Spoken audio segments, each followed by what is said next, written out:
નમસ્કાર, આપ જોઈ રહ્યા છો સ્પાર્ક ટુડે ન્યૂઝ। અરવલ્લી જિલ્લાના સાંઠબા તાલુકાના ખેડૂત નરેશભાઈ પટેલની સફળતા। તાઇવાન જામફળની બાગાયતી ખેતીથી લાખોની આવક અને 15-20 લોકોને રોજગારી મળી।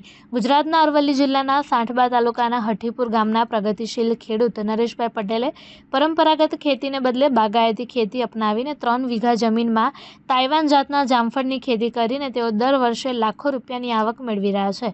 સાથે જ 15થી 20 સ્થાનિક લોકોને સીધી રોજગારી પણ પૂરી પાડી રહ્યા છે। ગુજરાત સરકારના બાગાયત વિભાગ દ્વારા મળતી સબસિડીનો લાભ લઈને નરેશભાઈએ આ અદ્યતન ખેતીની શરૂઆત કરી હતી।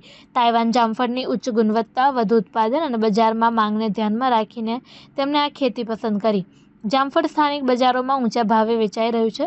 સરકારી સબસિડી અને મારી મહેનતના કારણે આજે હું માત્ર પોતાના પરિવાર સાથે ગામના અન્ય લોકોનું પણ ભરણ પોષણ કરું છું, એમ નરેશભાઈએ જણાવ્યું। તેમની આ સફળતા આસપાસના ખેડૂતો માટે પ્રેરણારૂપ બની છે અને ઘણા ખેડૂતો હવે બાગાયતી ખેતી તરફ વળી રહ્યા છે। નરેશભાઈ પટેલ ખેડૂતની સફળતા ગુજરાત સરકારની બાગાયત વિભાગની યોજનાઓની સફળ અમલવારીનું જીવંત ઉદાહરણ છે।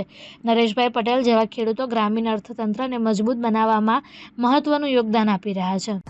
હું ગામ હઠીપુરાનો છું પટેલ। મારું નામ નરેશભાઈ જાદવભાઈ પટેલ, તાલુકો સાઠંબા, જિલ્લો અરવલ્લી।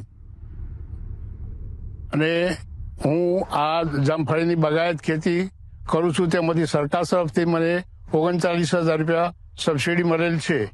અહીં કાયમ માટે 15 થી 20 મજૂર કામ કરે છે। હું દિવસના 10 મણ જામફળ તોડું છું। તેમાંથી 2 મણ બહાર જાય છે, બાકીનો અહીં વેચાય છે। જામફળીનો ખર્ચ 2.5 લાખ રૂપિયા થયેલ છે।